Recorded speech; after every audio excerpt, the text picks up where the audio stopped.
আমার প্রিয় ভাইয়েরা, রোজা কেমনে রাখা লাগে, কয়টা বাজে শুরু করতে হয়, কয়টা ইফতার করতে হয়, রোজা রেখে কি কি কাজ করা নিষিদ্ধ, রোজার ব্যাপারে না জানলে আপনি রোজা রাখবেন কেমনে? বউয়ের সাথে ঝগড়া করে 2 দিন খায় না, পুরা 2 দিন উপবাস, তার আমল নামায় রোজার সওয়াব হয়েছে। তো রোজার মাসে কি আমরা খাইনি দিনের বেলায়? কথা বলেন না কেন?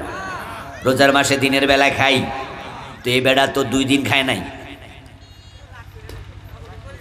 আমরা তো উপাস থাকি 14 ঘন্টা 15 ঘন্টা, বেটা তো উপাস আছে গত 2 দিন 48 ঘন্টা। এতে বোঝা যায় উপবাস থাকার নাম রোজা নয়, রোজা রাখার নির্ধারিত নিয়ম আছে না নাই? এখন নিয়ম না জানলে রোজা রাখবেন কেমনে? এজন্য আল্লাহ প্রথম আয়াত নাজিল করছে, ইকরা, পড়ো, কারণ পড়লেই তুমি জানবা, না জানলে মানতে পারবা না। তাই জানা হলো আগে, মানা হলো পরে। রাসূল মুহাম্মদকে মানার জন্য রাসূলকে জানা দরকার আছে না নাই?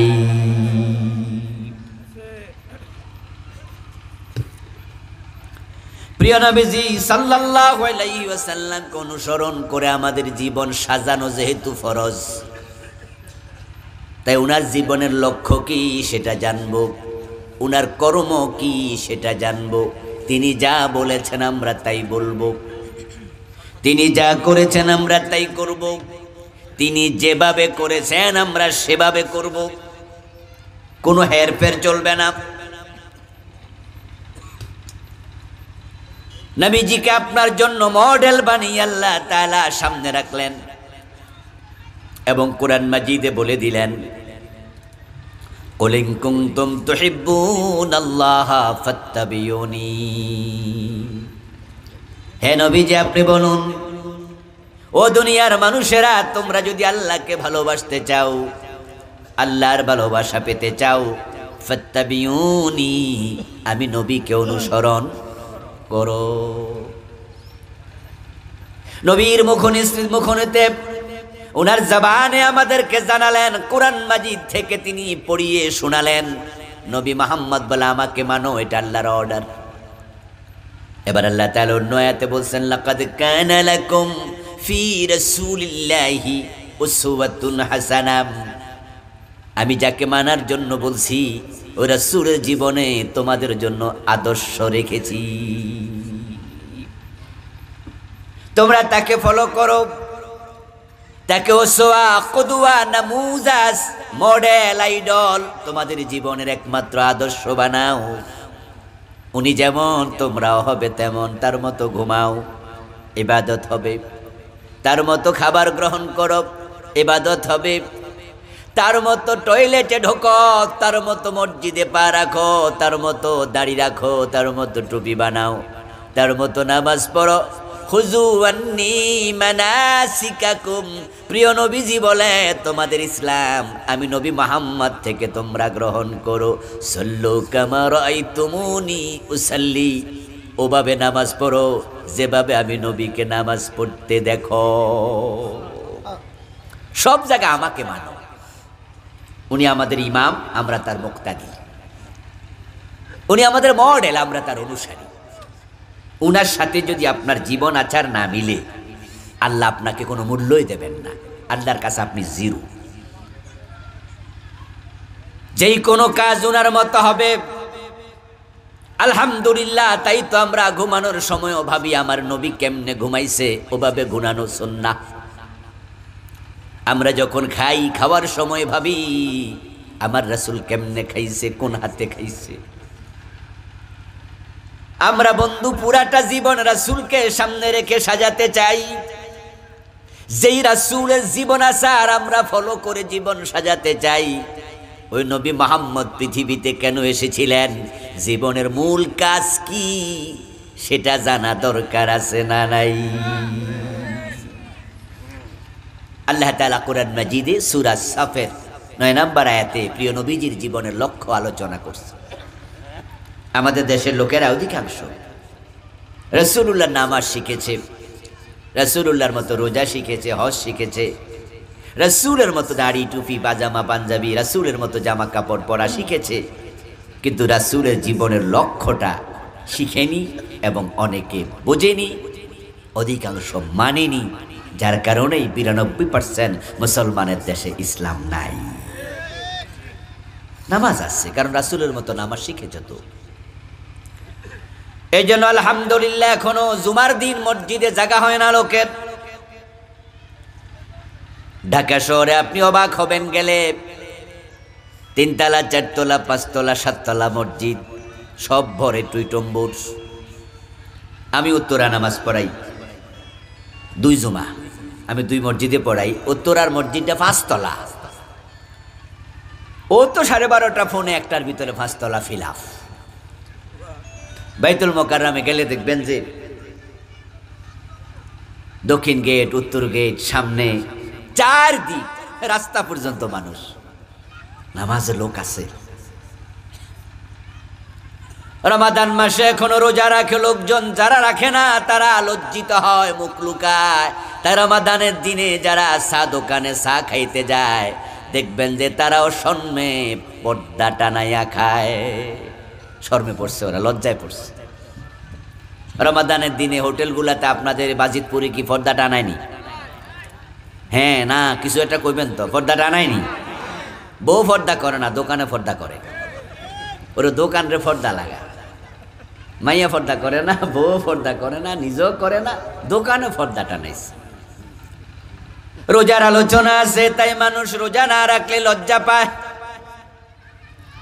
ও দোস্ত, হজের আলোচনা এখনো দেশে আছে, যার কারণে নামের আগে আলহাজ লিখলে মজা পায়। হজ না করলো যদি কেউ হাজি সাহেব, দেখবেন যে কেমনে মুস্কি আসি দেয়, আর মনে মনে করবো যা হজ না কইলেও হাজি উপাধি পেয়ে গেছি। আর হাজি কইলে তো এত খুশি হয়, এই জন্য আমাদের দেশে এমন লোক হজ করে যেই লোক ইসলামরে পাইলে জবাই করে দিত, যেমন রাশেদ খান মেনন, হাসানুল ইনু। ওরা ইসলামের চরম দুশ্মন, বাম লেফটিস্ট, ঘোষণা দিয়ে বামপন্থী, লেনিন কার্ল মার্কসের অনুসারী, আল্লাহর নবীর আদর্শের সরাসরি দুশ্মন। দেখলাম গত ৩-৪ বছর আগে রাশেদ খান মেনন আর হাসানুল ইনু একসাথে হজ করতে গেছে। ২ জন আলহাজ, ২ জনে হাজি সাহেব। হজের ওয়াজ আছে, যার কারণে এখনো বাংলাদেশে সিনেমার নায়িকা হজ করে এমন ২-৪ জন নায়িকা আছে না? নাই। সিনেমার নায়িকা হজে যায়, কারণ হুজুররা হজের ওয়াজ করে, তাই ওরাও বোঝে যে হজ একটা ভালো কাম।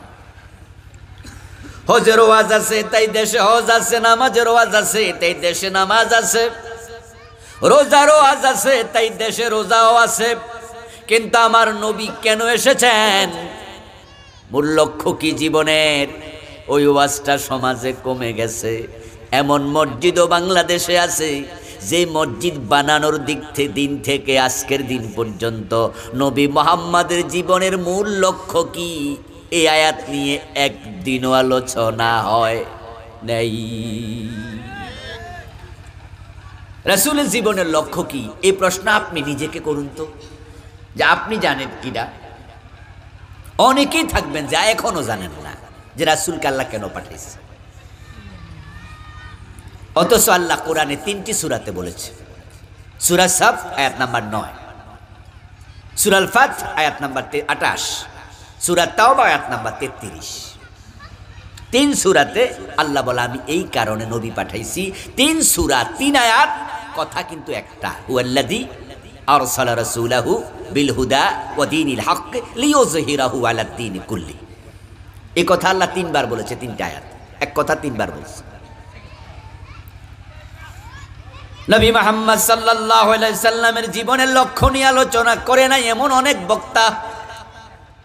ওয়াজ করতে করতে বুড়া হয়ে গেছে, দাড়ি পেকে গেছে, এই আয়াত নিয়ে জীবনে একদিন ওয়াজ করে নাই এমন বক্তা ডজন ডজন আছে। নবী মুহাম্মদের জীবনের লক্ষ্য কি, এই ওয়াজ করে না এমন ফির বাংলাদেশে শত শত আছে, এমন খতিব শত শত আছে। নামাজের ওয়াজ করে নাই এমন বক্তা একজনও নাই, রোজার ওয়াজ করে নাই এমন ফির একজনও নাই, হজের ওয়াজ করে নাই এমন হুজুর একজনও নাই। সবাই নামাজ রোজা হজ যাকাতের ওয়াজ করার কারণে দেশে গুলো আছে। যদি নবী মুহাম্মাদের জীবনের লক্ষ্য নিয়ে সব আলেম ওয়াজ করত, তাহলে সেটাও বাংলাদেশে অবশ্যই থাকতো। ওই ওয়াজটা না থাকার কারণে বাংলাদেশে এটা আজকে নাই। আল্লাহ তাআলা বলে তিনি আল্লাহ, যিনি তার নবীকে পাঠিয়েছেন জমিনে বিল হুদা, কোরআন সহ। হুদা মানে কোরআন, ওয়া দীনিল হক, এবং সত্য ধর্ম ইসলাম। সত্য ধর্ম কয়টা? সবাই বলুন একটু দয়া করে, সত্য ধর্ম কয়টা? আর বাকি যত ধর্ম আছে একটাও সত্য ধর্ম নয়। ওয়া দীনিল হক, সত্য ধর্ম ইসলাম। এই জন্য আল্লাহ তাআলা আরেক আয়াতে বলছে ইন্নাদ দীনা ইনদাল্লাহিল ইসলাম।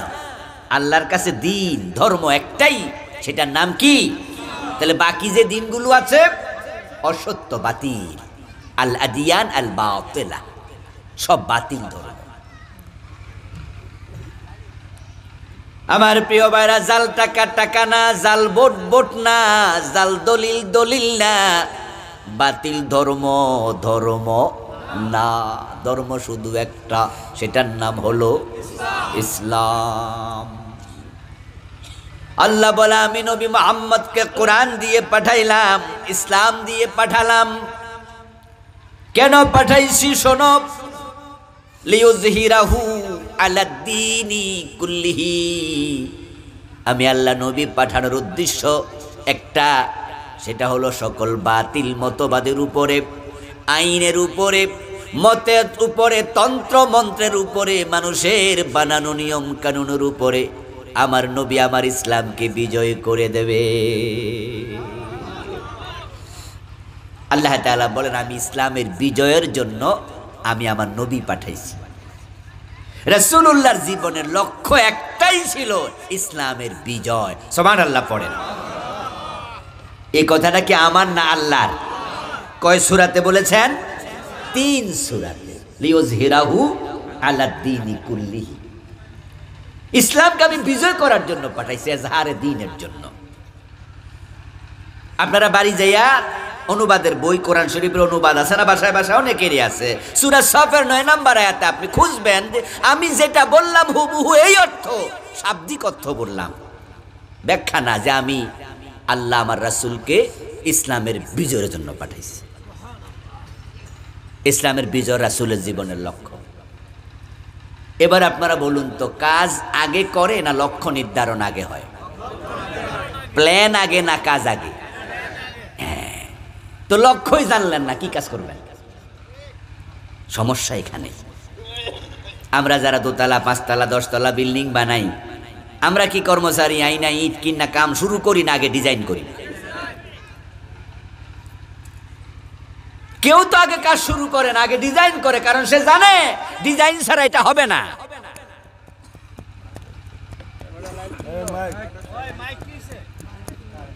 কারণ আছে। আচ্ছা,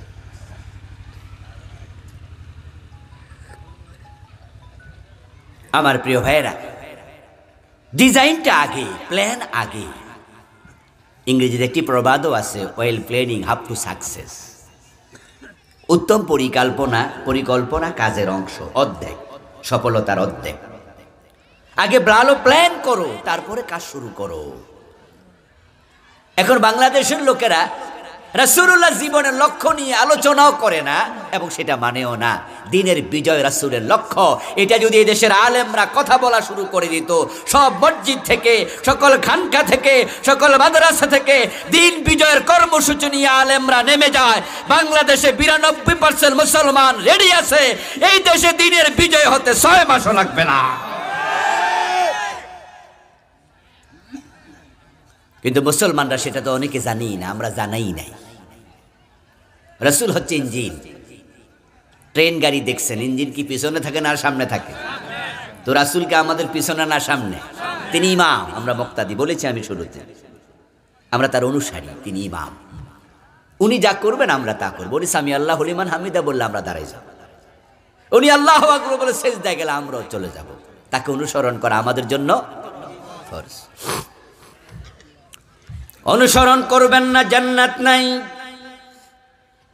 قال رسول الله صلى الله عليه وسلم كل امتي يدخلون الجنه الا من ابى قيل من ابى يا رسول الله قال من اطاعني دخل الجنه ومن عصاني فقد ابى নবীজি বলছেন আমার সব উম্মত জান্নাতে যাবে, তবে অস্বীকারী উম্মত জান্নাত পাবে না। কোন একজন সাহাবী প্রশ্ন করলেন, ইয়া রাসূলুল্লাহ, উম্মত আবার অস্বীকারী কে? চিনলাম না, বুঝলাম না, এটা আবার কি জিনিস?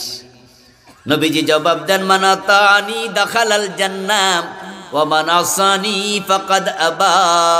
যে আমি নবীকে অনুসরণ করে সে শুধু জান্নাতে ঢুকবে, যে আমি নবীকে অনুসরণ করে না সে জান্নাত পাবে না, সে অস্বীকারী। মনে মনে ভাবছেন যে তাহলে তো আমি জান্নাতি, কারণ আমার টুপি আছে, দাঁড়িয়ে আছে, আমি রাসূলকে মানি, অনুসরণ করি। আমি তো আজকে 5 ওয়াক্ত নামাজের অলরেডি 4 ওয়াক্ত পড়ে ফেলছি মাগরিব সহ, তো রাসূলকে না মানলে কি আর নামাজ পড়ছি? আপনি ভাবছেন যে আপনি রাসূলকে অনুসরণ করছেন। আমার প্রশ্ন, এই অনুসরণ কি আংশিক হবে না পুরা জীবনে হবে? এখন বাংলাদেশের লোকেরা কি রাসূলকে সব জায়গায় মানে না আংশিক মানে? মসজিদে মানে, আদালতে মানে না, ঠিক না?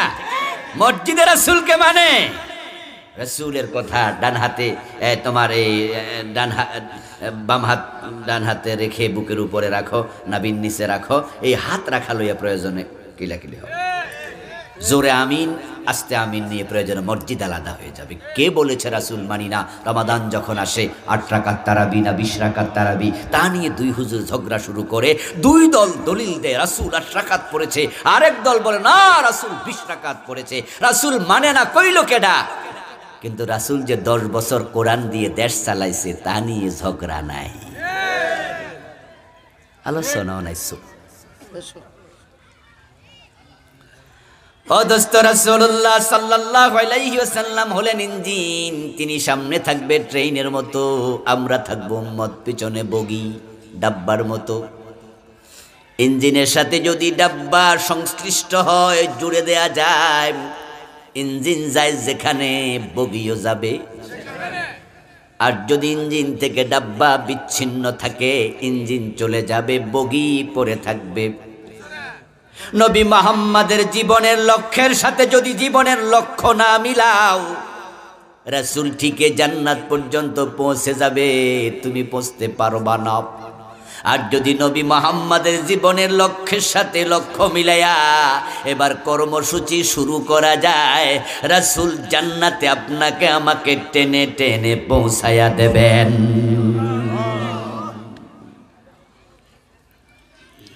قال رسول الله صلى الله عليه وسلم من أحب سنتي فقد أحبني ومن أحبني كان معي في الجنة। আল্লাহর নবী বলেন যে আমার জীবন আসার ফলো করবে, আমার সুন্নাহ মেনে জীবন সাজাবে, সে আমি নবী মুহাম্মদকে ভালোবাসলো। আর যে আমার সুন্নাহ জীবনে ফলো করে আমার ভালোবাসার প্রমাণ দিতে পারলো, কানা মাই ফিল জান্নাহ, সে জান্নাতে আমার সাথে ঢুকবে। রাসূলুল্লাহ সাল্লাল্লাহু আলাইহি ওয়াসাল্লাম দ্বীনের বিজয়ের জন্য জমিনে আসলেন এবং তিনি বললেন, শোনো দুনিয়ার মুসলমান, আল ইসলামু ইয়ালু ওয়ালা ইউলাম। ইসলাম বিজয়ী হতে আসছে, ইসলাম পরাজিত হতে আসে নাই। তাহলে রাসূল আসলেন ইসলাম বিজয়ের জন্য, রাসূল বললেন ইসলাম বিজয়ী হতে আসছে। 53 বছরে বাংলাদেশ চলছে, আমরা আছি মুসলমান 16 কোটির বেশি। 53টি বছর ইসলাম পরাজিত। ইসলাম দিয়ে হাইকোর্টে কোনো রায় হয় না, সুপ্রিম কোর্টে কোনো রায় হয় না, জজ কোর্টে ইসলাম দিয়ে রায় হয় না, ইসলাম দিয়ে সংসদ ভবন চলে না, ইসলাম দিয়ে গণভবন বঙ্গভবন চলে না, ইসলাম দিয়ে অর্থনীতি সমাজনীতি রাজনীতি চলে না, ইসলাম দিয়ে শিক্ষানীতি চলে না। নবী মুহাম্মদ 10 বছর পুরা মদিনা চালাইছে, সেই ইসলাম বাংলাদেশে পরাজিত। সাহাবী ছিল 1.25 লক্ষ, নবুয়ত মাত্র 23 বছর। 23 বছরে 1.25 লাখ সাহাবী নিয়া রাসূল যদি ইসলাম বিজয়ী করতে পারে, 16 কোটি মুসলমান ইসলাম বিজয়ী করতে পারো না, তোমাদের লজ্জা হওয়া উচিত। লজ্জা হওয়া উচিত। ইসলাম পরাজিত কেন থাকবে? এই দেশে পুঁজিবাদী অর্থনীতি কেন চলবে? ইসলামী অর্থনীতি শ্রেষ্ঠ না পুঁজিবাদী অর্থনীতি শ্রেষ্ঠ? এই দেশে ধর্মনিরপেক্ষ রাজনীতি কেন হবে? ইসলামের রাজনীতি শ্রেষ্ঠ, ইসলামী রাজনীতি শ্রেষ্ঠ না ধর্মনিরপেক্ষ রাজনীতি শ্রেষ্ঠ? ইসলাম যদি শ্রেষ্ঠ হয় তাহলে ইসলাম কেন আজকে পরাজিত? ও কারণ আপনারা অনেকেই রাসূলের জীবনের লক্ষ্য দিনের বিজয় নিজের জীবনের লক্ষ্য ওর সাথে মিলাতে পারেন নাই। নবী মুহাম্মদের জীবনের লক্ষ্য থেকে আপনি বিচ্যুত। আপনি জীবনের কিছু কিছু ক্ষেত্রে সুন্নাহ মেনে আপনি ভাবছেন যে আপনি জান্নাতি মানুষ।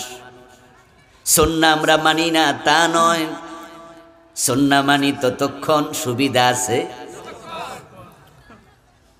আপনি লক্ষ্য করে দেখবেন আপনাদের কিশোরগঞ্জ জসকোট আছে, জসকোটে কিছু ম্যাজিস্ট্রেট আছে, কিছু জাজ আছে যারা 5 ওয়াক্ত নামাজি আছে না? 2-4 জন জোহরের নামাজ পড়ার জন্য জজ সাহেব গেল। ইমাম সাহেব হুজুর জোহরের নামাজ 2 রাকাত পড়ানোর পরে ভুলে দাঁড়ায়া যাচ্ছে। ফরজ নামাজ 2 রাকাত পড়ার পরে দাঁড়াবে না, তাহিয়াতুর জন্য বসবে।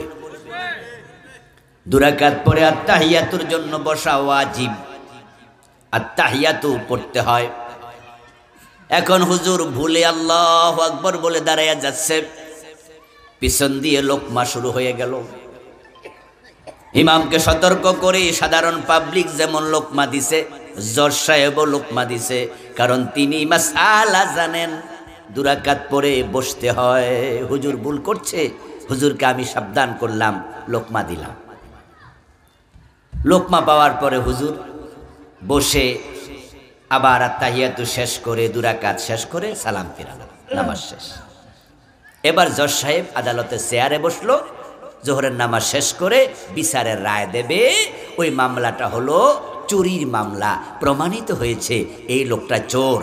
এখন তিনি আল্লাহর আইন অনুসরণ করে হাত কাটার রায় দেয় নাকি জেল যাওয়ার আদেশ দেয়? আল্লাহর আইনে হাত কাটা এটা কি নফল না ফরজ? কথা বলেন, নফল না ফরজ? আমাদের নবী যিনি আদর্শ, তিনি বলেছিলেন যে আমার মেয়ে ফাতেমা যদি চুরি করে আমি ফাতেমার হাত কেটেই দেব।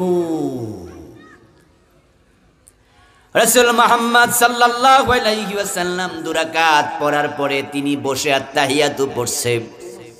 ইমাম এটা ফলো করে নাই, ভুলে ম্যাজিস্ট্রেট সাহেব ইমামরে লোকমা দিছে। কিন্তু রাসূল বলল আমার মেয়ে ফাতেমা চুরি করলে আমি তার হাত কেটে দেব। এখন নামাজ শেষে ওই আদালতের হাকিম রাসূলকে অনুসরণ করে আর হাত কাটার রায় দেয় না, অথচ হুজুরের ভুল ছিল ওয়াজিব আর উনার ভুল হইছে ফরজে। গুরুত্ব কোনটার বেশি? তো ওয়াজিব বুঝলো, ফরজ বোঝে নাই। ও দোস্ত, এবার বলুন তো, যেই ম্যাজিস্ট্রেট কোর্টের মাঝে চোর ধরে হাত কাটার রায় দিল, সেই ম্যাজিস্ট্রেট কোর্টে মুসলমান সাক্ষী নাই, উকিল নাই, দর্শক নাই, সাংবাদিক নাই।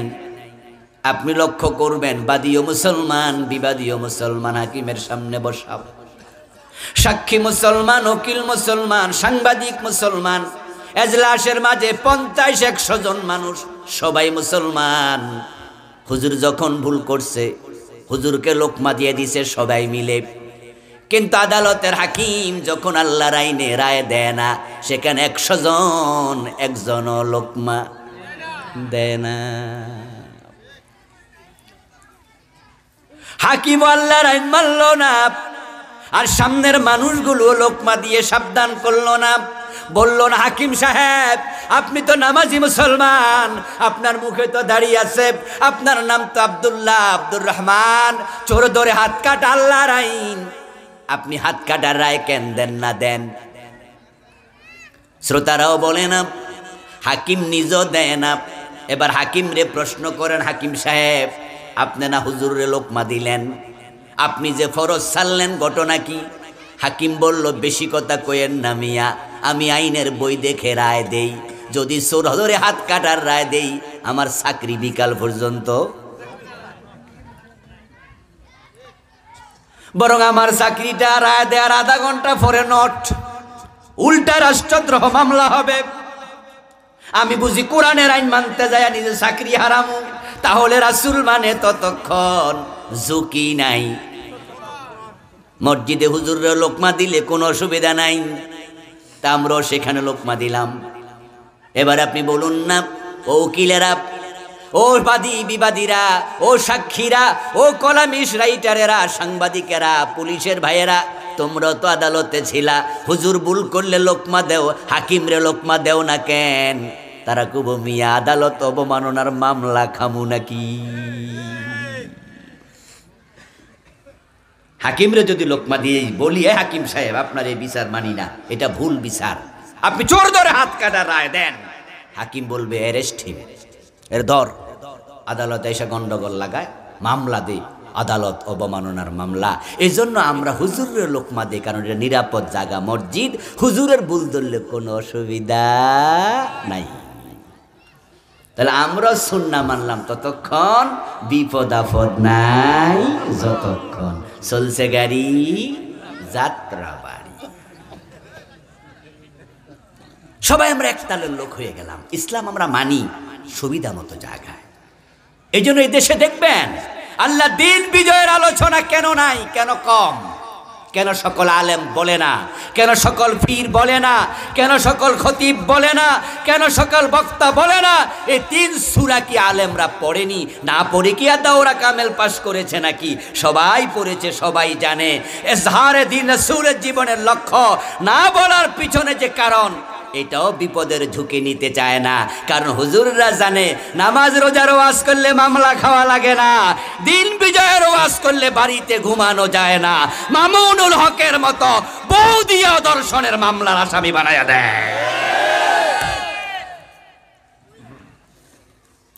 আল্লামা সাইদি রাহিমাহুল্লাহ যদি দিন বিজয়ের পক্ষের এই বলিষ্ঠ কর্মী না হতেন, এই শক্ত কথাগুলো না বলতেন, তাহলে কি আপনারা ভাবছেন ওনারে জেলে দিত? উনি যে যুদ্ধ অপরাধী না, এটা আওয়ামী লীগের লোকেরাও জানে, বিচারকরাও জানে, শেখ হাসিনা নিজেও জানে। উনার ছেলের লাশ সামনে নিয়ে, উনার ছেলে বুলবুল ভাই যখন মারা গেল, ওই জানাজার দিন আমিও তো উপস্থিত ছিলাম, একবারে সামনেই ছিলাম। আল্লামা সাইদি রাহিমাহুল্লাহ সেদিন বলেছিলেন যে ৭১-এর কোনো কাদার সিটে ফোটাও আমার গায়ে লাগে নাই। ও দোস্ত, যেই লোকটার হাতে 1000-এর উপরে কাফের মুসলমান হলো, যেই লোকের তাফসীর শোনার জন্য বাংলার মানুষ পঙ্গপালের মতো দৌড়াইয়া গেল যেত, যার কোরআনের ধ্বনি, কোরআনের বাণী মুখ থেকে শোনার পরে মনে হতো কোরআন নাজিলের স্বাদ পাওয়া যাচ্ছে, মজা পাওয়া যাচ্ছে। কি সুন্দর সুর, কি দারুণ উচ্চারণ, কি দারুণ শব্দমালা, কত সুন্দর সাবলীল ভাবে কোরআনের কথা উপস্থাপন করতেন মানুষের কাছে। ও প্রিয় ভাইয়েরা, যেই লোকের চরিত্রের কারণে, আদর্শের কারণে, ভালোবাসায় পর উনার এলাকার হিন্দুরাও তাকে ভোট দিয়া একাধিকবার এমপি বানাইছে, তার মামলায় ভুল সাক্ষী দেওয়ার জন্য, মিথ্যা সাক্ষী দেওয়ার জন্য হিন্দু সুকরঞ্জন বালিকে বাধ্য করতে পারে নাই। উনি বলছে আমি দেব না মিথ্যা সাক্ষী, পর ওকে কিডন্যাপ করে ইন্ডিয়ায় নিয়ে গেছে, বেটা তাও রাজি হয় নাই। আমার বন্ধু সেই সাইদি যদি কোরআনের দিন, আল্লাহর দিন, কোরআনের বিধান কায়েমের কথা না বলতেন, শুধু নামাজ রোজার ওয়াজ করতেন, পীর হইয়া মুরিদ বানাতেন, জেলে তো যাওয়া লাগতোই না। উনার মতো মুরিদ কোনো পীর সাহেবরও জুটতো না।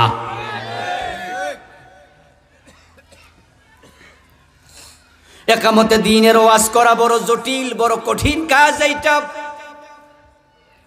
বাংলাদেশে তাকায়া দেখেন কিছু কিছু হুজুর গত 15 বছর আরামে ছিল। এমন আলেমও আছে, পীরও আছে যাদের গর্দান 15 বছর খাইয়া মোটা হইছে। আর যারা হক কথা বলতে শাপলা চত্বরে গেছে, একটা রাত সহ্য করে নাই, গুলি করে শাপলা চত্বর থেকে বাড়িতে পাঠাইয়া দিছে।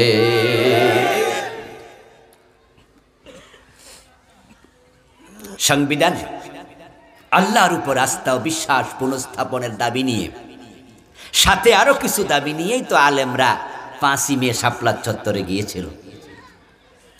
সেখানে কেউ তো সরকারের পদত্যাগের জন্য যায়নি, বলেনি যে আওয়ামী লীগ সরকার যেন ক্ষমতায় না থাকে, পদত্যাগ করুক, কোনো হুজুর বলেনি। দাবি ছিল 1 নাম্বারটা, সংবিধানে আল্লাহর উপর আস্থা বিশ্বাসটা ছিল, এটা কেন বাতিল করলা, এটা আবার লিখো। আপনারা এখানে যারা আছেন যেই দলই করেন করেন গা, আল্লাহর উপর আস্থা বিশ্বাস আপনাদের আছে না নাই? তাহলে সংবিধানে এটা ছিল, এটা বাতিল কেন করা হলো, এটা আবার পুনঃস্থাপন হোক। এই দাবিটা কি নৈতিক দাবি না? দেখেন আপনি, নৈতিক দাবিও মানে না, গুলি করে দিল, পাখির মতো গুলি করে সরাই দিল। আপনি শুধু নামাজ, রোজা, হজ, যাকাতের ওয়াজ করবেন, কোনো অসুবিধা নাই। আপনি নিরাপদ থাকবেন, গলা মোটা হবে, ফুলের মালার অভাব হবে না।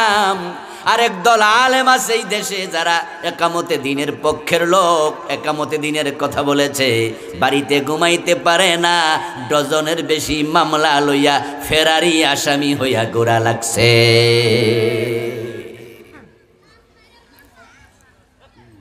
আচ্ছা, দ্বীনের পথ, জান্নাতের পথ একবারে কি ফুল বিছানো না একটু কঠিন?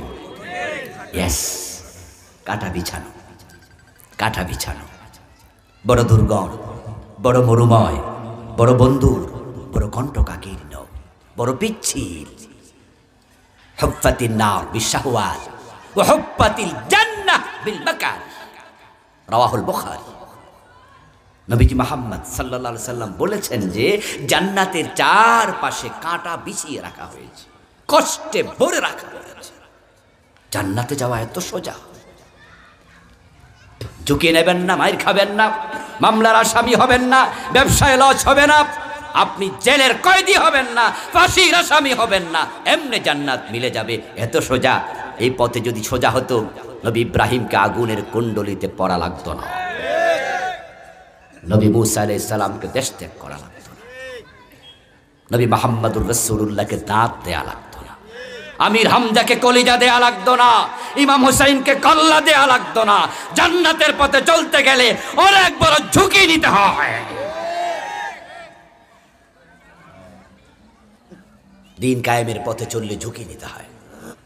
সব মানুষ ঝুঁকি নিতে পারে না।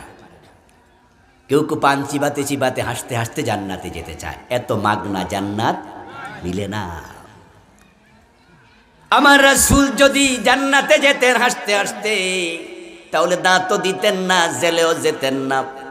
তায়েফের মাঠে এত পাথরের আঘাত রাসূল খেয়েছেন, প্রিয় নবীর গায়ে একটা পশমের জায়গা ছিল না যেখানে রক্ত লাগে নাই। শিবে আবি তালেবে 3টা বছর রাসূল জেলখানায় ছিলেন, খাবারের সাপ্লাই, পানির সাপ্লাই পর্যন্ত বন্ধ ছিল। আপনি কি ভাবছেন শুধু লা ইলাহা ইল্লাল্লাহ এই কালেমার দাওয়াত দেয়াতে মাইর খাইছে? ও দোস্ত, এই কালেমার দাওয়াত তো বটেই, কিন্তু শুধু লা ইলাহা ইল্লাল্লাহর দাওয়াতে মাইর খায় না রে দোস্ত। সুনান তিরমিজির একটি হাদিস আপনাদের শোনাই। মূলত ঝামেলা ছিল আবু জেহেলরা বুঝছে লা ইলাহা ইল্লাল্লাহ যদি কেউ মানে, সে আর আল্লাহ ছাড়া কারো আইন মানতে পারে না। আর যদি আল্লাহ ছাড়া কারো আইন না মানে, আমি আবু জেহেল কেডা, আমার তো হাতে আর ক্ষমতা থাকবে না। আমাদের দেশে লা ইলাহা ইল্লাল্লাহ পইরাও জালেমরা ক্ষমতা থাকে, অসুবিধা নেই। এ দেশের লা ইলাহা ইল্লাল্লাহ এটা ভিক্ষুকেরাও পড়ে, ভিক্ষা বাইরা যায়।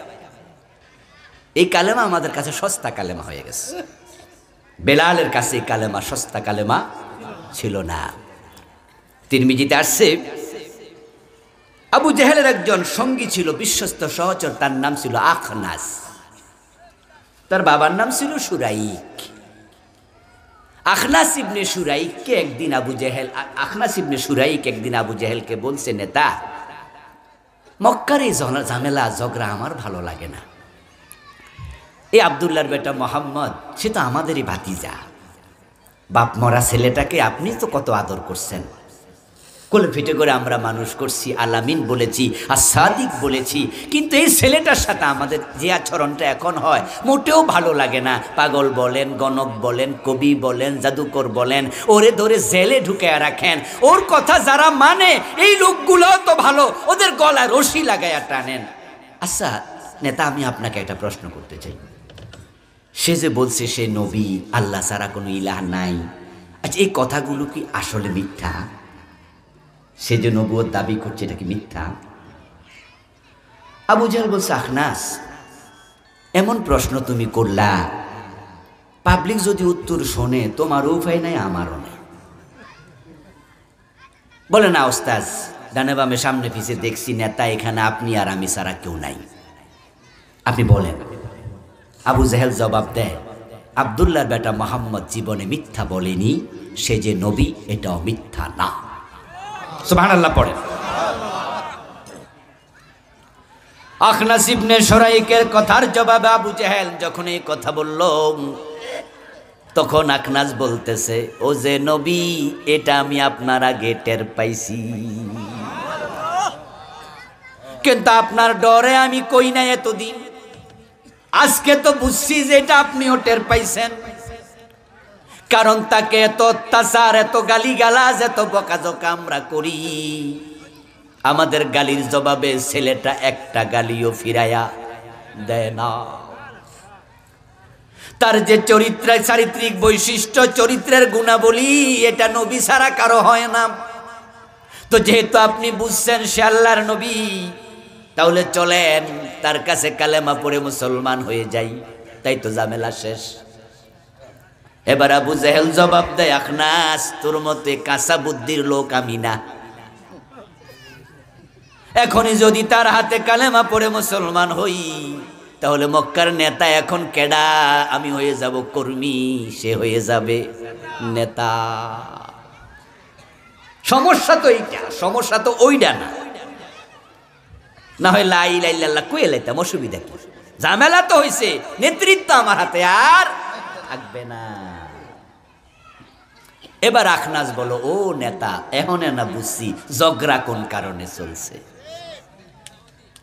এবার আপনারা বলুন তো, যে দুইজন সেখানে গল্প করছে, সেখানে এই কথা শোনার জন্য আরেকজন আছে না নাই? তিনি কে?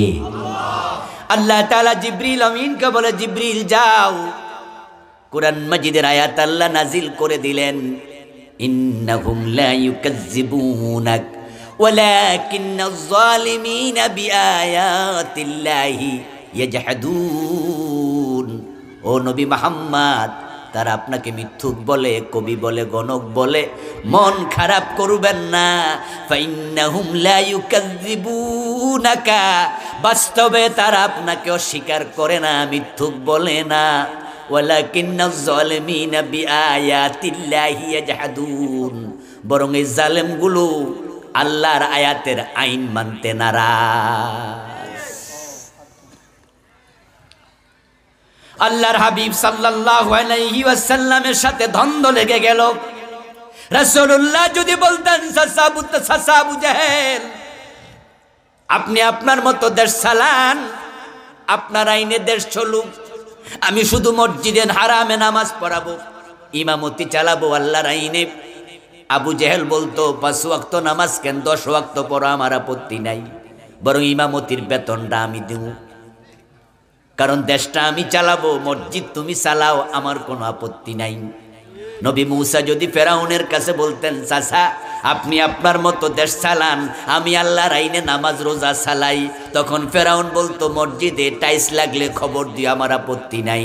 নমরুদের কাছে ইব্রাহিম নবী যদি বলতেন, আপনি আপনার মতো করে দেশ চালান, আমি আল্লাহর আইনে শুধু নামাজ চালাতে চাই, রোজা চালাতে চাই, তারা নমরুদও বলতো এসি লাগলে খবর দিয়ে আমার আপত্তি নাই, কারণ তারা সবাই ছিল ক্ষমতার লোভী, তারা সবাই ছিল এলাকার নেতা।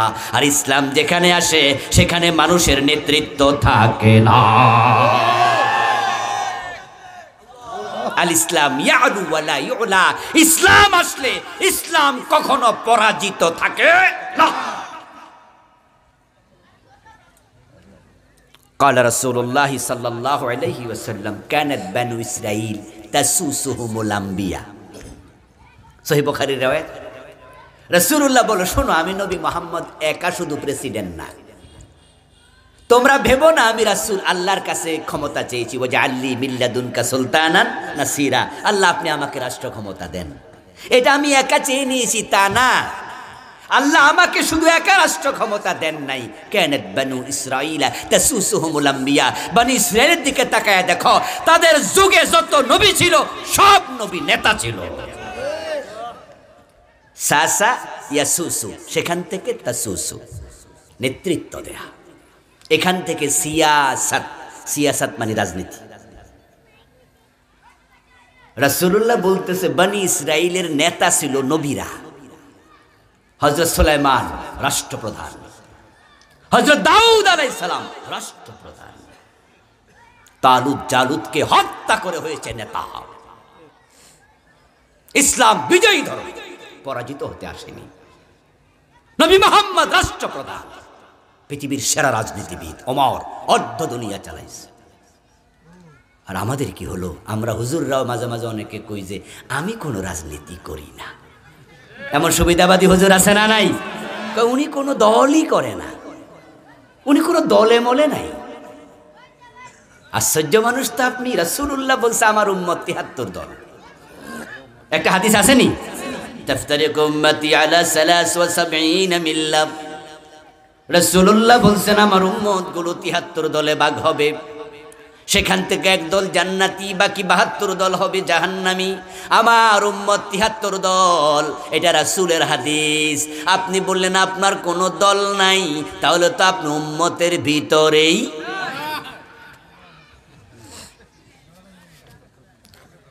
রাসূলের উম্মত কত দল? ৭৩ দল। তো যে বলে আমি দল করি না, হে তাহলে কই রইল? ৭৩-এর বাইরে। আচ্ছা, মানুষ মারা যাওয়ার পরে কবরে রাখতে একটা দোয়া আছে না, বিসমিল্লাহি আলা মিল্লাতি রাসূলিল্লাহ। বাংলা অর্থ কি? আল্লাহর নামে রাসূলের দলে। আপনি মরা লাশকে বলতেছেন তোমাকে আল্লাহর নাম নিয়ে রাসূলের দলে তুলে দিলাম। তো যেই হুজুর আজীবন বলছে আমি কোনো দল করি না, এর জন্য নতুন দোয়া বানাইতে হবে। রাসূলের দলে সে থাকবে কিভাবে? হে তো বলেনি কোনোদিন মানুষের কাছে। ঠেলাওয়ালার দল আছে, রিক্সাওয়ালার দল আছে, কুলিদের দল আছে। আর আপনি হুজুর আপনি কইছেন আমি কোনো দলে নাই। এগুলো মুনাফিক টাইপের আলেম, যারা সব দল থেকে সুযোগ নিতে চায়। এই হুজুর ভাবে ক্ষমতা যে আসুক আমার ইমামতি যাবে না, বরং সবাই এসে আমাকে দেবে। আল্লাহর নবীকে দিন বাজার দায়িত্ব দিয়ে আল্লাহ তাআলা পাঠালেন মক্কায়। 13টা বছর রাসূল মক্কায় থাকলেন, কিন্তু দিনের বিজয় হলো না। রাসূলুল্লাহর নবুয়তের 23 বছরের মাঝে মক্কায় 13, মদিনায় 10। মক্কায় 13 বছর দিন বিজয় হলো না, কিন্তু মদিনায় গেলেন দিন বিজয় হলো। কোরআনের সূরা 114টা, তার মাঝে 86টা নাজিল হলো মক্কায়, দিন বিজয় হলো মদিনায়। সেখানে নাজিল হয়েছে সূরা মাত্র 28টা। 10 জন বড় বড় জান্নাতের সুসংবাদ প্রাপ্ত সাহাবী, 10 জনের জন্মস্থান ছিল মক্কায়। 4 জন খলিফা ইসলামের, 4 জনের জন্মস্থান মক্কায়। নবী মুহাম্মাদের বাড়ি জন্মস্থান মক্কায়, কিন্তু ইসলাম বিজয় হলো মদিনায়। সময় বেশি দিলেন মক্কায়। এরপরও মক্কায় কেন বিজয় হলো না, মদিনায় কেন দিনের বিজয় হলো? কারণ শুধু একটা, সেটা আপনাকে ভালো করে বুঝতে হবে। কারণটা হলো মক্কার সংসদ দারুন নাদওয়াতে আবু জেহেলরা কোরআন নিয়ে ঢুকতে রাসূলকে দেয় নাই। আর মদিনায় রাসূল যখনই পৌঁছলেন, মদিনার লোকেরা কান্দে তুলে মদিনার নেতা বানাইয়া দিছে। আমার রাসূল কোরআন দিয়া ডাইরেক্ট দেশ চালানো শুরু করছে। এতে বোঝা যায় যদি দিনের বিজয় চান, বাংলার সংসদ ভবনও কোরআন ঢুকাতে হবে।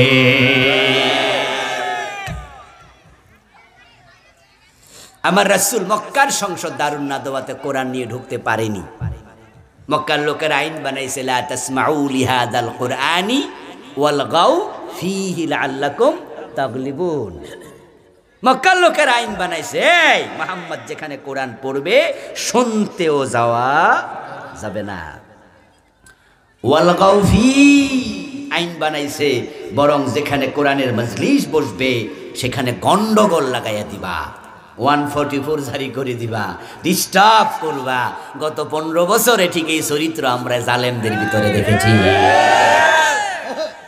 সারা দেশে কত জায়গায় যে মাহফিল অফ করে দিচ্ছে, তাদের অনুমতি ছাড়া মাহফিল হতে পারতো না।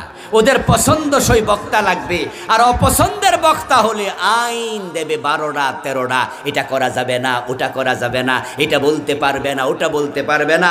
কোন হুজুর যদি তাদের কথার বিপক্ষে একটুকু বলেছে, মাহফিল চলাকালে স্টেজে পুলিশ চলে এসেছে, মাইক কেড়ে নিয়েছে। এমন বক্তাও ছিল মুনাজাতটা পর্যন্ত করতে দেয় নাই।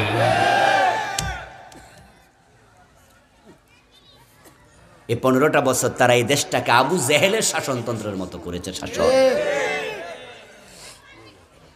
রাসূলুল্লাহ সাল্লাল্লাহু আলাইহি ওয়াসাল্লাম মক্কায় 13 বছর চেষ্টা করলেন, কোরআন নিয়ে সংসদে যেতে পারলেন না, আবু জেহেলরা দেয় নাই। এবার নবীজি মুহাম্মদ সাল্লাল্লাহু আলাইহি ওয়াসাল্লাম হিজরতের পথে ভাবছেন, আল্লাহ কয় হিজরত করেন, মক্কার পরিবেশ ভালো না, ভালো পরিবেশ, মদিনায় চলে যান। রাসূল যাওয়ার পথে মনে মনে ভাবে, যদি মদিনায় গিয়ে দেখি মদিনার সংসদে আরেক আবু জেহেল বসে আছে, লাঠি লইয়া খাড়াই রইছে, আমারে ঢুকতে দেয় না, তো হিজরত করে লাভটা কি? আমার রাসূল ভাবছেন, দিন বিজয়ের দায়িত্ব আল্লাহ আমারে দিল, তো মক্কা তো পারলাম না, তো মদিনা যদি যাই দেখি একই অবস্থা, হিজরত করে লাভ কি? মানুষের মনের খবর সবচেয়ে বেশি জানেন কে? আল্লাহ তাআলা জিবরিলকে পাঠালেন, যান ও জিবরিল, কোরআনের আয়াত নাজিল করলাম, আমার রাসূলকে বলো, রব্বি আনজিলনি মুনজালা সিদকিন ওয়া আখরিজনি মুখরাজা সিদকিন ওয়াজআলনি মিন লাদুনকা সুলতানান নাসীরা। আপনি রাসূলকে বলে দেন, তিনি যেন আমি আল্লাহর কাছে দোয়া করে, ও আল্লাহ তুমি রাষ্ট্র ক্ষমতা আমাকে দাও। এই আয়াতটা কোরআন শরীফে এখনো আসেনি। তো রাসূল নিজে আল্লাহর কাছে রাষ্ট্র ক্ষমতা চায়, ওয়াজআলনি আমাকে দেন, মিল্লা দুনকা আপনার পক্ষ থেকে, সুলতানা বাদশাহী, রাষ্ট্র ক্ষমতা, নাসীরা যেটা হবে দিন কায়েমে সাহায্যকারী। দিন কায়েমের জন্য ক্ষমতা লাগবে, রাসূল ক্ষমতা চাইতেছে, আল্লাহ শিখাইছে। আর আপনাদের অবস্থা কি? আপনাদের বাজিতপুর বড় মসজিদের খতিব যদি কোনো জুমায় ঘোষণা করে যে আগামী জাতীয় আপনার নির্বাচনে ইউনিয়নে আমি চেয়ারম্যান প্রার্থী হতে চাই, ও আমার মুসল্লিরা আপনারা আমার পক্ষে ভোট দিবেন, থাকবেন, আমি যদি চেয়ারম্যান হই আমার ইউনিয়নে কোনো বিচারে ঘোষ দিতে হবে না। আমাকে যদি চেয়ারম্যান বানান তাহলে আপনাদের ইউনিয়নের গম চুরি হওয়ার কোনো সম্ভাবনা থাকবে না। টিআর কাবিখা 100% প্রপারলি ইউটিলাইজ আমি করব। আমারে ভোট দেন, আমি বড় মসজিদের খতিব। সাথে সাথে মুসল্লি দুভাগ হয়ে যাবে। এক ভাগ বলবে, যারা আপনাদের মতো আছে বলবে হুজুর ঠিক আছে সামনে যান আমরা আসি। আর যারা নেতা টাইপের আছে এরা বলবো চাইছিলাম আমি চেয়ারম্যান হইতে, অনেক বেড়া ফেঁস লাগাইল যে হুজুর যে রাজনীতির খায় এসেছে। দেখবেন যে চা দোকানে বসে বিকালে সমালোচনা শুরু করে দেবে যে এই হুজুরকে মসজিদে আর রাখা যাবে না।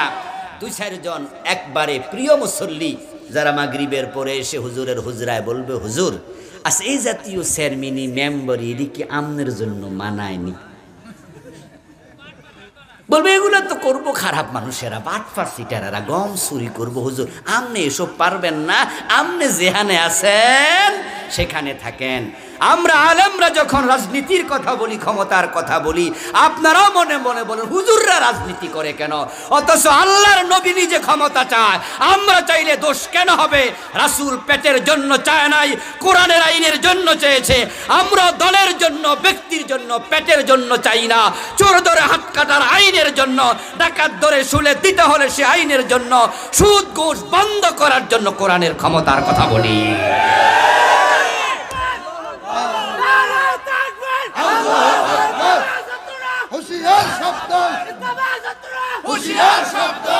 আমার প্রিয় ভাই, আচ্ছা আপনারা তো এখানে আজকে এখানে মোটামুটি লোকজন তো 1000-এর বেশি হবে আশা করছি, আমরা কম বেশি যা হোক। আচ্ছা আমরা সবাই মিলে যদি এখন চিৎকার দেই আরো অনেক বেশি হবে। আচ্ছা যদি আমরা সবাই মিলে চিৎকার দেই যে আগামীকাল থেকেই চোর ধরে হাত কাটতে হবে, আইন হয়ে যাবে? আর সংসদে যদি 151 জন এমপি বলতো হ্যাঁ, একবার হ্যাঁ বললে হয়ে যাবে। আপনার বাড়িতে চোর ধরলে আপনি কি হাত কাটতে পারবেন? চোর ধরে হাত কাটা ব্যক্তির কাজ না রাষ্ট্রের কাজ? এলাকায় মদ পান করলে আমরা কি আশীর্বাদ দিতে পারবো? এটা ব্যক্তির কাজ না আদালতের কাজ? জেনা করলে আপনি পাথর মারতে পারবেন? এটা কি ব্যক্তির কাজ না রাষ্ট্রের কাজ? এখন এই আইনগুলো বানানোর জন্য রাষ্ট্রের মূল জায়গায় কোরআন নেওয়া দরকার আছে না নাই? খুব দরকার, খুব দরকার। আপনার জান্নাতে যাওয়ার জন্য এটা দরকার। কেউ কেউ বলো হুজুর কথা যে কোন মোটামুটি খারাপ না, কথা ঠিক। তা আমি বলি ভাই আসেন না তাহলে এখন থেকে ইসলামের পক্ষে ভোট দেন। হুজুর আপনার আর একটু আগাই আলন। হুজুর এ ওয়াজ ঠিক আছে, রাসূলও ক্ষমতায় ছিল, ওমরও ছিল, আবু বকর, এগুলো আমরা জানি, আপনারাও জান, আমরা চাই, তবে এবার দিব না, আরো আগাই। আচ্ছা আগাইতে আগাইতে আজরাইল যদি আপনার কাছে আইসা যায়, আল্লাহ তো আপনাকে জিজ্ঞাসা করবে না যে মরার আগে বাংলাদেশে ইসলাম কায়েম কইরা আইসনি। এটা আল্লাহ জিগাবে না। এটা জিগাইলে খাদিজাও জান্নাত পাবে না, কারণ মা খাদিজা মক্কায় মারা গেছে। ইসলামের বিজয় কি মক্কা হয়েছে না মদিনায়?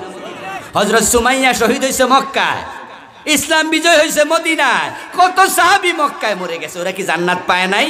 আল্লাহ জিগাবে না যে তুমি ইসলাম কায়েম করছো নি, আল্লাহ জিজ্ঞাসা করবে দিন বিজয়ের চেষ্টা করেছো কিনা। বিজয় কি আমাদের হাতে না আল্লাহর হাতে? তো বিজয় কবে দেবেন এটা উনি জানেন, কিন্তু চেষ্টা করলেন। আপনারা কেউ কেউ মনে মনে ভাববেন 5ই আগস্টের পর হুজুররা দিয়ে গলার জোর বাইরে গেছে, হুজুররা এখন একটু ভাব ধরছে ইসলাম কায়েম করে লাভে। এখন মনে হয় না দোস্ত না, গত 15 বছরে ওয়াজগুলো করেছি, একদিনের জন্য থামি নাই। আমরা জানি ওয়াজ করলে দিন কায়েম হয়ে যায় না, এত সোজা না, এটা অনেক জটিল প্রক্রিয়া, সময় লাগবে, কোনো অসুবিধা নাই। কিন্তু আমরা এই জন্যই বলেছি যদি আমার মৃত্যু এর আগেও হয়ে যেত, গত 5 বছর আগে, আল্লাহকে যেন বলতে পারি নবীর জীবনের লক্ষ্য আমার জীবনের লক্ষ্য এক ছিল। আল্লাহ তোমার নবীর সাথে জান্নাতে যেতে চাই, লক্ষ্য মিলিয়েছিলাম। হ্যাঁ আলহামদুলিল্লাহ, আগস্ট বিপ্লবের পরে এবার একটা স্পেশাল সুযোগ আল্লাহ দিয়েছে। আপনারা ইতিমধ্যে জেনেছেন যে বাংলাদেশের সংবিধানের অনেকগুলো ধারা মুলতবি। প্রধানমন্ত্রী এভাবে 53 বছরে কোনো প্রধানমন্ত্রী কি পালাইছে? কোনো মন্ত্রী পরিষদের মন্ত্রীরা পালাইছে? 300 এমপি পালাইছে? এবার যেটা ঘটলো এটা একটা মিরাকল। প্রধানমন্ত্রী পালালেন, সাথে সাথে প্রধানমন্ত্রীর সাথে সংশ্লিষ্ট সাংবিধানিক ধারাগুলো নিজে নিজে মুলতবি হয়ে গেছে, এগুলো এখন ক্লোজ, চলমান নয়। মন্ত্রী পরিষদ যখন পালালেন তাদের সাথে সংশ্লিষ্ট ধারাগুলো স্থগিত। 300 এমপি পালালেন, তাদের সাথে সংশ্লিষ্ট ধারাগুলো স্থগিত। এগুলো চলছে না। কথাও উঠেছে সংবিধান পরিবর্তনের। নতুন গভর্নমেন্ট, অন্তর্বর্তীকালীন সরকার চিন্তা করছে এই সংবিধান কিভাবে সংস্কার করা যায়, তাই তারা কমিটিও বানাচ্ছে। ইতোমধ্যে সংলাপও শুরু হয়েছে। কেউ কেউ দাবি তুলেছেন যে না সংস্কার না, এটা রিরাইট করো, আবার লিখো। আমরা 92% আল্লাহর দেওয়া সুযোগ কাজে লাগিয়ে মুসলমানরা যদি বলতে পারি ধর্মনিরপেক্ষ সংবিধান 53 বছরে শান্তি দিতে পারেনি।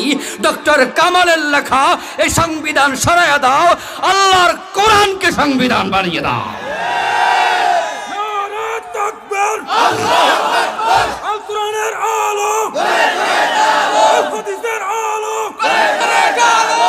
আমার প্রিয় ভাইরা, দাবি করার সুযোগ আছে না নাই? কোরআন সংবিধান হোক, আপনারা চান কিনা? আচ্ছা, কোরআন সংবিধান হলে আমাদের কোনো লস হবে? আমাদের সবার লাভ, হিন্দুরও লাভ, বৌদ্ধেরও লাভ, মুসলমানের লাভ। কারণ কোরআন যদি সংবিধান হয় তাহলে সোনার বাংলা হতে বেশি দিন লাগবে না।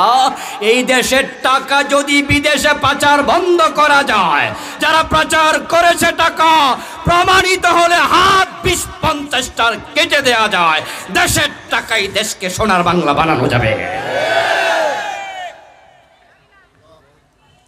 গ্লোবালাইজেশনের কারণে পৃথিবী এখন হাতের মুঠোয়। গুগলে সার্চ দিলে আপনারা তথ্য পেয়ে যাবেন 1 মিনিটে। মালয়েশিয়া স্বাধীন হয়েছে আমাদের মাত্র 10-12 বছর আগে। আবহাওয়ার দিক থেকে মালয়েশিয়া এবং বাংলাদেশ কাছাকাছি। আমিও 12-13 বছর আগে গিয়েছিলাম সফর করতে।